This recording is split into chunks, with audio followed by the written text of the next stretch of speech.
brief by Dr. Mark Zandi, one of the nation's leading economists. He talked to us about three different issues: the short-term inflation dynamics that we're dealing with. He unpacked those short-term dynamics for us, indicated that all facts and data point to the reality that the inflation that we're experiencing, and we know is impacting everyday Americans across the country, is connected, of course, to the COVID-19 pandemic, to the supply chain issues largely connected to the pandemic, to the shutdowns to some extent that took place as a result of the pandemic, and of course, most recently, the rise of the Delta variant. But all projections suggest that these inflationary concerns are short-term in nature, and we'll continue to try to do everything possible to address those dynamics. He also talked to us about the connection between the Build Back Better agenda and the economic growth that would result when we get the Build Back agenda over the finish line, as we will do. And certainly significant progress has been made in that area over the last few days, and we are all feeling very positive about the coming together that is clearly occurring as we land these planes. And lastly, Dr. Zandi talked to us about the importance of a fully inclusive economy and how a fully inclusive economy will lead to greater economic growth and prosperity for the American people. He's done some work in this area. A central part of the Build Back agenda is going to be to make sure that a significant amount of the resources that we spend, 40% threshold has been the number that has been championed by the Biden administration, is spent in traditionally underserved and under-resourced communities.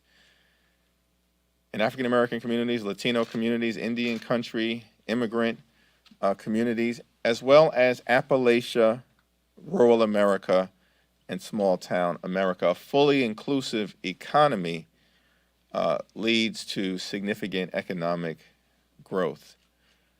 You know, our mission, which we have chosen to accept, is to build back better for the people. And that is what we are working to get done, and we will. We will crush the virus. We will create millions of good-paying jobs. We will fix our crumbling infrastructure. We will cut taxes for working families, low-income families, and middle-class families, largely but not exclusively through the enhanced and expanded child tax credit.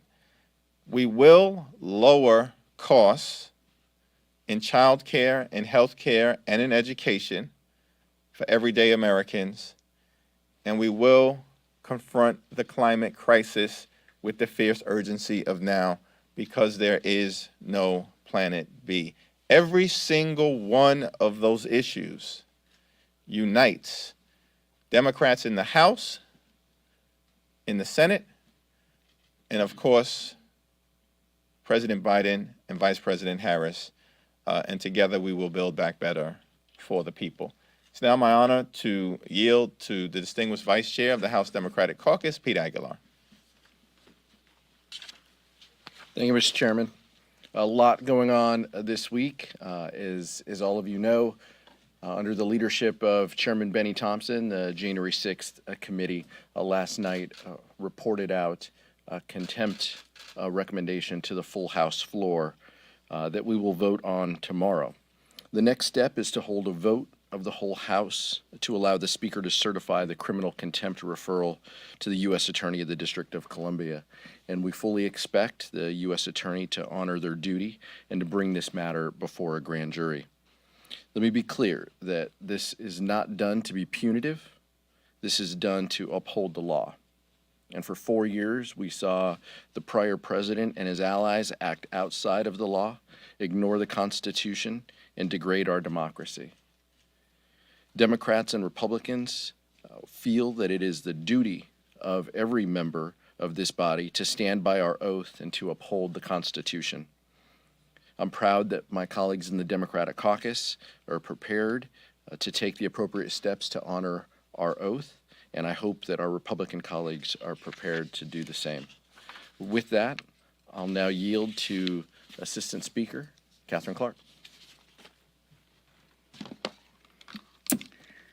Good morning. It is such a pleasure to be back in our caucus press conference, and I am so grateful to Chairman Jeffries and Vice Chair Aguilar, not only for the invitation, but moreover for their leadership in this critical time for our country and for our caucus that continues to lead with the American people as our inspiration and our focus to build back better and build back more inclusive. Yesterday, I was proud to go to the White House with Democratic colleagues to discuss with the President and the Vice President and Secretary Yellen how we build back better. And I am excited about the progress that is being made towards the Democrats' shared goal of the President Biden's Build Back Better package. We are making progress and we are recovering. As was emphasized in our caucus today, job growth is up, wages are up, and our unemployment rate is down below 5%, 18 months faster than forecasters predicted earlier this year. But central to our work, our through line in this is putting equity and inclusiveness into our economy. And we have to look no further than the September job reports to see the work we need to do. All of the net job gains in September went to men, while 300,000 more women exited the workforce. The work ahead of us, as the chairman just explained, remains leaving no one behind and building back better. Not only because it's the morally right thing to do, it is the economically sound thing to do. The heart of this agenda is a recognition that when families succeed, America succeeds. And we need to build a foundation of support for families so they can work, feed, and care for their own families and live with dignity. This is what the Build Back Better agenda brings to life. And let's look at some of the facts around childcare. A recent study shows that countries contribute an average of $14,000 per year for a toddler's care. That's compared to $500 here in the US. We are spending 28 times less than our global partners and competitors. And across this country, only 57% of young children have parents who report they have good childcare options where they live. And only about half of 3 and 4-year-olds in the United States are enrolled in early education, compared to 90% of children in countries like France, the UK, Korea, and others. If American women ages 25 to 54 participated in the labor force at the same rate that they do in Canada and Germany, that would translate into over $500 billion of additional economic activity every single year. And the Build Back Better agenda is helping bridge that gap. It will increase equitable economic growth as it establishes subsidized childcare to cut costs in half for most American families looking at sizable childcare bills. It will provide free universal preschool for 3 and 4-year-olds, create a national paid family leave program, extend the child tax credit that is already providing families with that money in their pockets to meet basic needs. And it will further reduce healthcare costs by expanding Medicaid. This agenda was created by listening to American families, our constituents, and the American people. It is their agenda. And with the leadership of this caucus, we are working every day to bring this transformative package to life. And we are excited about the momentum and the progress we're seeing this week. Thank you so much, and I yield back to our distinguished chair. Thank you, Catherine, and it's great to have you back. Questions? So is there enough trust that you feel has been built up on the social spending package that if there's a framework by the end of the week, there could be a move to vote on the bipartisan bill? And the second question is if you're still on an end-of-the-month timeline, especially given that the White House yesterday said they're not. This is President Joe Biden's agenda. The White House has indicated that they're not on a timeline. We're not on a timeline. We're just working to arrive at the consensus that is clearly moving in an incredibly positive direction to accomplish all of the policy objectives that are necessary to deliver real relief to everyday Americans, not just in this context of the pandemic moment, but as part of the effort to create a more inclusive society where that basic American contract, when you work hard and play by the rules, you should be able to provide a comfortable living for yourself and for your family and retire with grace and dignity. That's what's driving the agenda that is in front of us. And as the administration has consistently said, there is no hard timeline. We're just working to get this done, and we will. And on the reconciliation piece, if there's a framework, if you feel that there's enough trust to move forward with the bill? That relates to a timeline question that the White House, has said at the end of the day. Both of these bills are moving forward. They're moving forward in a positive direction.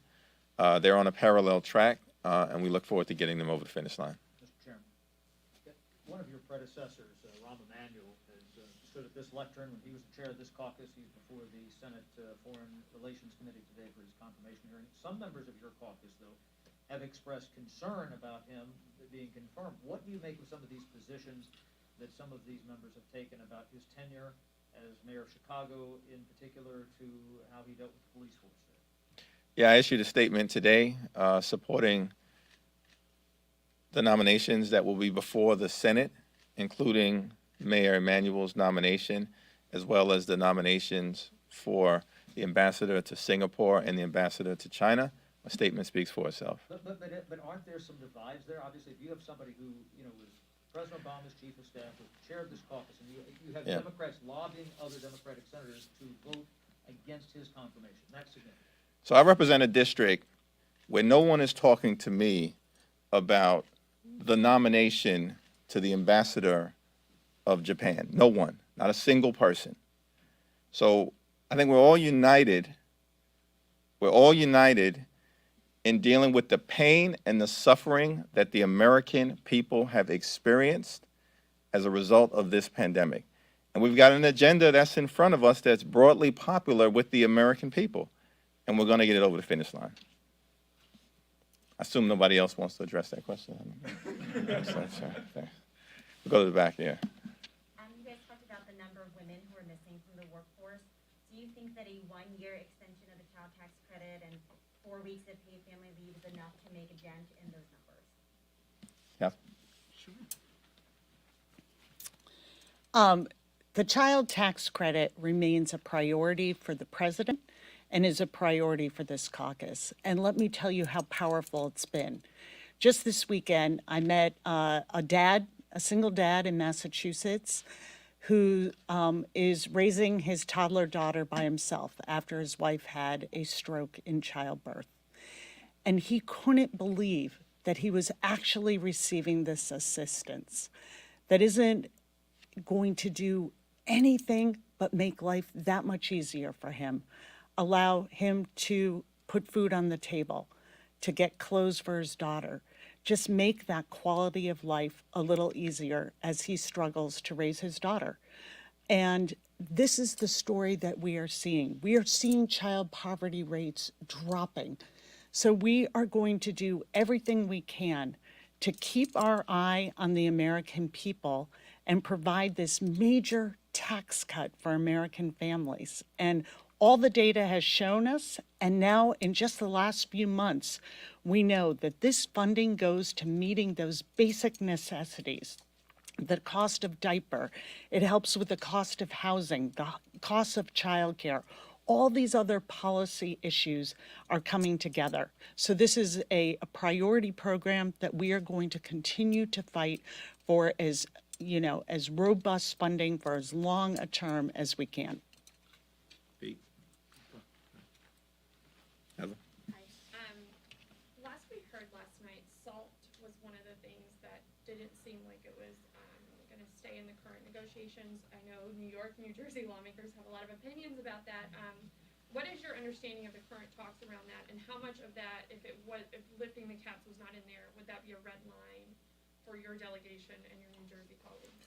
Well, I'll let everybody in New York and New Jersey speak for themselves, but I think the strong consensus amongst the overwhelming majority of the members of the New York and New Jersey delegation is that some relief in terms of SALT should be part of this legislation, because what the GOP did in 2017 as a result of the GOP tax scam was ridiculous, outrageous, and it was one of the largest abuses of the tax code in the history of the Republic, to target states like New York, New Jersey, Connecticut, Illinois, and California, which collectively send tens of billions of dollars more to the federal government each and every year than we get back in return. We are donor states, and many of those Republicans who were leaders of the effort to attack and eviscerate SALT are taker states. They regularly take more from the federal government every year than they get back or send back to this country in return. And so I think those of us who support restoration of the state and local tax deduction and providing property tax relief to middle-class families and working class families have the high ground here, and I think we'll continue to make our case. Is it a red line for you, though, if it's not in there? There's no red lines one way or the other. We have to look at the totality of the package before any decisions are made in terms of, but I expect to support a final agreement, because I know a final agreement is going to be transformative for the American people. Let's go back to this side. Thank you, Chairman Jeffries. Pete, hold on, Pete, do you want to comment on SALT? Okay. The IRS No, it's from California. They're gonna Yeah, talk that's about the Dodgers if you. Okay, yeah. Yesterday, the IRS reporting requirement went from $600 to $10,000. Republicans are still saying that's going to get bring in millions of Americans under IRS watch. Is that figure still too low, especially if you talk about the program going after millionaires and billionaires that could wrap up small business owners? Any concerns, or anybody with 10,000, any concerns about how that could play out with what Republicans are saying? Well, I haven't really followed the latest in terms of what Republicans have or have not said about whatever issue we may be trying to deal with. They've been unproductive parts of this dialogue, obstructionists, showing no interest in trying to move the ball forward and arrive at common ground. President Biden has consistently said that taxes will not go up for a single American who makes $400,000 or less. It's a promise that he's made. It's a promise that I believe he will keep. Pete? Yeah, I'll just say briefly, what we've learned pretty clearly is that, the other side of the aisle, our Republican colleagues, are going to make up or say whatever they need to do to suit their political purposes. I will say, as someone who worked in the credit union industry for a number of years in the past, that threshold seems about right. I think this is the administration being responsive to what they've heard both from industry as well as from members. At $10,000 is a threshold that you also have to fill out a suspicious activities report from a compliance perspective. So this is a number that the industry is aware of. So I don't think that that's anything that the American public are going to get upset by. And so this is just politics of the other side of the aisle. But that's what we expect. Go Dodgers. I warned you. So I guess to follow up on the question earlier about SALT, do you think that Speaker Pelosi and Leader Schumer are under a lot of this issue because their home states are so affected, but also there are competing opinions on this in the caucus, within the caucus? Well, I'm not going to comment about Speaker Pelosi and Leader Schumer in terms of their perspective on any given issue, because they're perfectly capable of doing that themselves, and they're providing tremendous leadership in getting these bills over the finish line. I will say that on the SALT issue, we've heard from some of the more progressive unions in the country.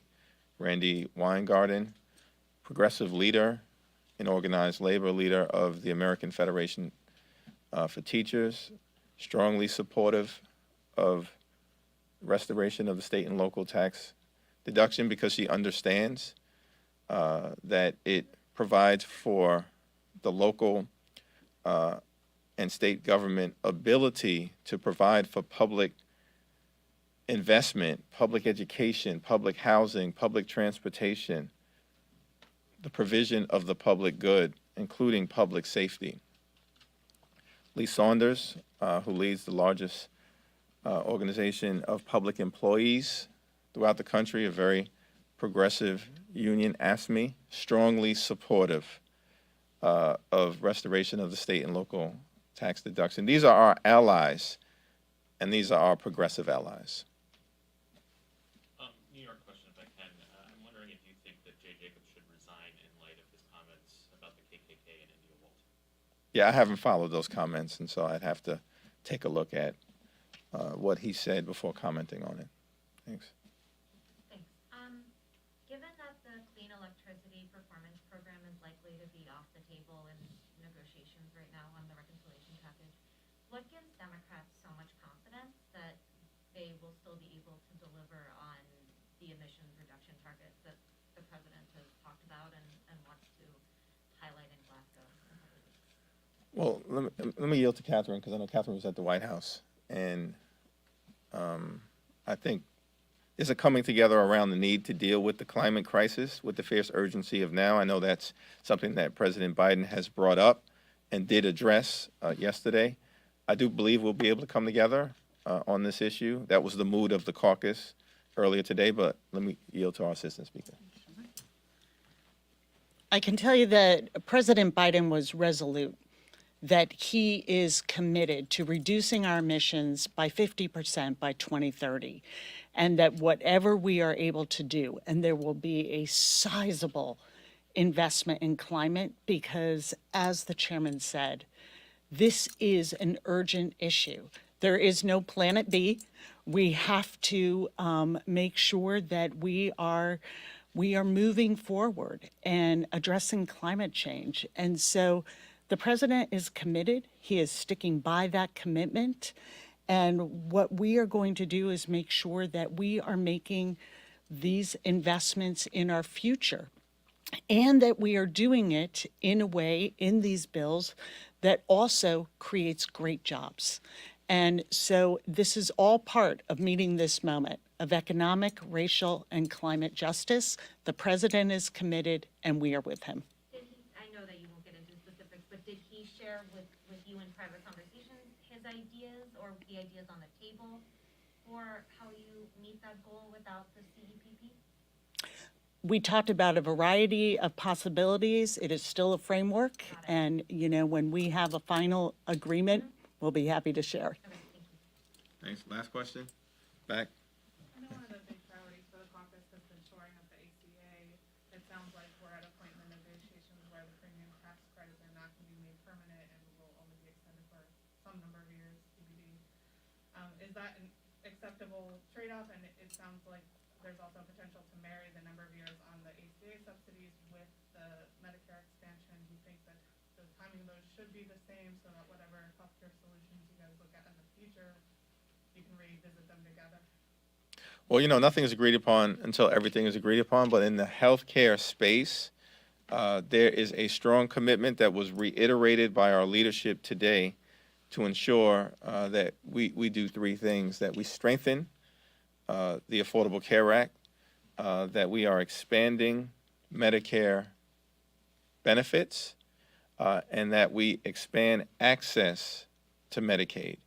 And we believe that in whatever form it takes, we're going to lean in all three areas, and that it will result in a substantial and dramatic increase in the access to high quality, affordable health care for everyday Americans and for our seniors, and for our women and for our children all across America. And that will be a tremendous step forward. And it's something I think that the American people should be excited about because it's been a long time in coming. Thank you, everyone.